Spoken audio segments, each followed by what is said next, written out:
fois qu'un nouveau produit électronique sort sur le marché, on dit oui, donc j'ai pas besoin de ça. Il suffit de l'essayer pour se dire, mon Dieu, comment j'ai fait pour vivre avant ça? C'est le cas des téléphones cellulaires, c'est le cas de tous les ordinateurs. Et là, c'est les tablettes. Je ne change jamais de téléphone cellulaire. OK, c'est pas vrai. Je dis, à tous les 6 semaines, elle change. Alors...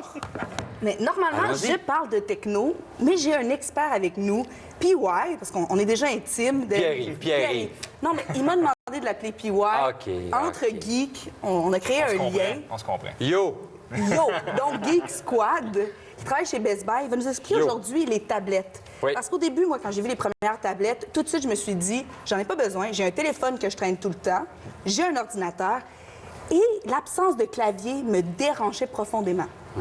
Mais toi, tu dis que certaines personnes peuvent utiliser tablettes, que ça peut être une bonne solution. Effectivement. En fait, la tablette en tant que telle, c'est vraiment un très, très bon fossé entre, justement, on parlait d'un téléphone intelligent et un ordinateur portable. Parce qu'on s'entend un téléphone intelligent, beaucoup de personnes se cassent les yeux. Un peu petit pour consulter, puis l'autre, pour travailler, c'est bien, mais pour travailler, c'est bien, mais on s'entend, ça prend de l'espace. C'est pas tout le monde qui a vraiment l'espace pour ouvrir mais quand un clavier. on pense au Galaxy Note 2, qui est très gros quand même, les téléphones... Est entre une tablette et un téléphone. C'est un modèle vraiment exclusif, spécial, là, entre les deux. Mais là, si on parlait de tablettes, moi, je me suis dit, il y en a tellement sur le marché, on doit les démystifier.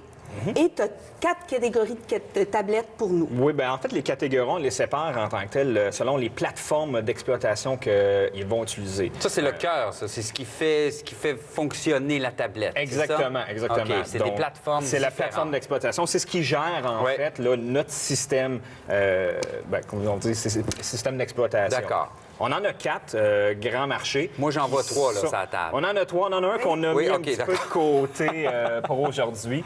En fait, on a 4 marchés là-dedans qui sont en fait les mêmes qu'on va retrouver aussi au niveau d'un téléphone intelligent aussi. On a les tablettes Android, même chose pour les téléphones intelligents Android. Oui. On a les nouvelles tablettes Windows, donc on a aussi les nouveaux téléphones de Windows. Et iOS, connu sur le nom de Apple. Et aussi le BlackBerry OS, qui est une autre gamme à part, qui, on va plus l'utiliser toutes des plateformes différentes qui utilisent un peu pour nous aider à fonctionner sur le même outil qui est la tablette. Exactement. Et là, je pense qu'on n'est pas d'accord, toi et moi. J'aime ça. J'anime un débat. J'anime un débat ce soir. C'est pas une chronique, c'est un débat. Donc... Sur quoi vous n'êtes pas d'accord? Sur le système d'exploitation idéal? Exactement. Sur notre système favori. Bon, attends une minute. Mais je vais 10 secondes. Mais non, en 10 secondes, brosse-moi le tableau de celui que tu aimes. Moi, mon préféré, c'est Android parce qu'il ouvre plein de possibilités. Pour les gens qui aiment la techno, on peut vraiment... Il est malléable. On peut jouer avec lui, on peut l'utiliser. Oui. OK. Ton préféré? Ton préféré? Bien, en fait, mon préféré, c'est pas nécessairement mon préféré, parce que j'en ai 2 que j'aime beaucoup. Mettons en fait, celui que tu défends ce soir. Moi, je préfère iPad, personnellement. Pourquoi? L'intuitif. C'est facile d'accès. N'importe qui a jamais utilisé une tablette, touche là-dessus. Ça se fait tout seul. Attendez, moi, je me suis dit entre les deux. Je vais vous dire, j'ai joué avec les deux. Savez-vous ce qui me fâche? Ça parle pas la même langue. Pourquoi? Si tu apprends avec celui que tu aimes, le Apple, le iPad, tu n'es plus capable de jouer avec l'autre. Si tu apprends avec celui que tu aimes... Oui, mais pourquoi vous voulez pas qu'on communique? Pourquoi qu'on fasse tous l'amour, pas la guerre? Parce qu'ils veulent garder leurs utilisateurs. Mais là, PY, tu vas aider tout le monde à la maison. On va décrire les différents systèmes. Exactement. On commence avec Android. Oui, on commence avec Android. Bien, Android, en fait, détient... C'est tout pour cette semaine. Merci beaucoup. Et à la semaine prochaine. Non, j'arrête de niaiser. Go, on y va. Android détient 26 de la part du marché dans les tablettes en tant que telles. Oui. Par contre, beaucoup de modèles qui se vendent sur le marché possèdent Android. Parce qu'Android, c'est une plateforme d'exploitation qui utilise Linux, qui est du open source. OK. Linux, côté, justement, on parlait d'un type geek. C'est la meilleure plateforme au niveau Android parce que cette plateforme-là, on peut la modifier comme on veut.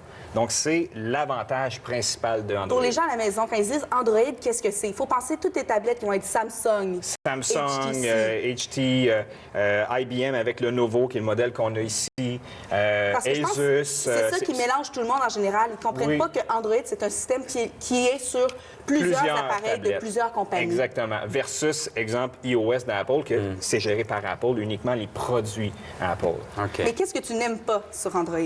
C'est plus difficile, à mon goût, à moi, c'est plus difficile de naviguer dans les menus. Quelqu'un qui a, exemple, jamais touché à aucune tablette de sa vie, si on y va avec Android, il ne sera pas perdu. Il va apprendre à travailler sur une tablette avec Android. Un avantage. Mais exemple comme moi, j'ai appris à travailler sur des tablettes Apple. La tablette que tout le monde connaît, qui est la référence. Que tout le monde connaît, qui est la référence. Un Apple, 68 du marché, c'est pas pour rien. C'est eux qui ont lancé, si on veut, le marché des tablettes. Mais quand on commence à travailler avec un système, comme Marc-André disait tantôt, puis qu'on se retrouve sur un autre, on est un petit peu perdu.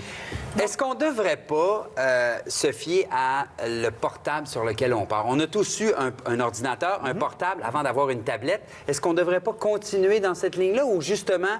c'est le temps de changer? Non, c'est pas le temps de changer. En fait, les portables... Ce qui va nous aider à choisir, c'est le prix aussi. Allez-vous me dire lequel est cher, lequel n'est pas cher? Non, en fait, des tablettes, on parle de 100 on peut aller jusqu'à 8 9 000 là. Et est-ce que c'est dû à la plateforme pas d'exploitation? C'est pas la plateforme en tant que telle, ça va être la vitesse du processeur, le cœur. Ce qui va influencer le prix. Exactement. Donc, les petites accessoires qu'on va avoir avec, les prises HDMI, les cartouches de mémoire supplémentaires qu'on peut avoir avec. Donc, si j'étais en PC sur mon portable, est-ce que je devrais aller vers Android? Si j'étais avec un PowerBook... on n'a pas fini encore. Non, c'est ça. Non?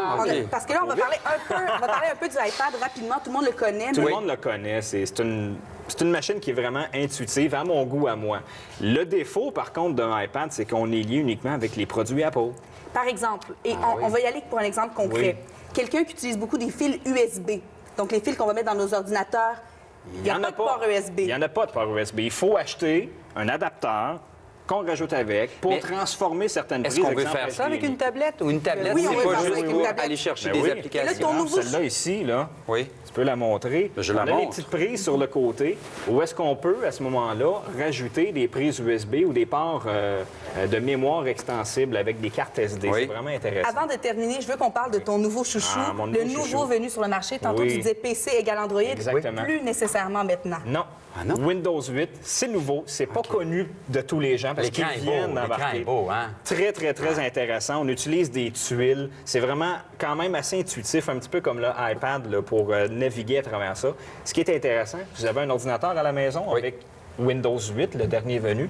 Les deux vont s'adapter ensemble. Tout ce qui se retrouve sur votre bureau à la maison se retrouve sur la tablette. Donc, quelqu'un qui n'a jamais travaillé sur une tablette et qui a un PC, qui ne veut pas dérougir d'un PC, la tablette Windows, excellent choix pour ça. Donc, il faut se laisser séduire par le look, par le côté convivial. Exactement. Et puis après ça, ben, est-ce qu'on parle mieux la langue Android, la langue Microsoft ou la langue Apple? C'est ça qui va nous aider à choisir. Il faut aller les voir en magasin. Ouais. C'est une question de choix. Moi, je vous invite vraiment à aller en magasin, touchez-les, essayez-les pour savoir vraiment quelle tablette choisir. Moi, être le Père Noël, là, PY, je t'achèterai ça. Ah. Puis moi, être le Père Noël, là, je t'achèterai le petit nouveau ici pour que tu l'essayes. Je m'amuserais. Tu restes avec moi parce que là, tu vas me montrer comment marche la machine que j'ai chez nous qui me permet, illico, d'écouter Libre Service. Camille On s'en va voir est toujours ça. là. Merci beaucoup, PY.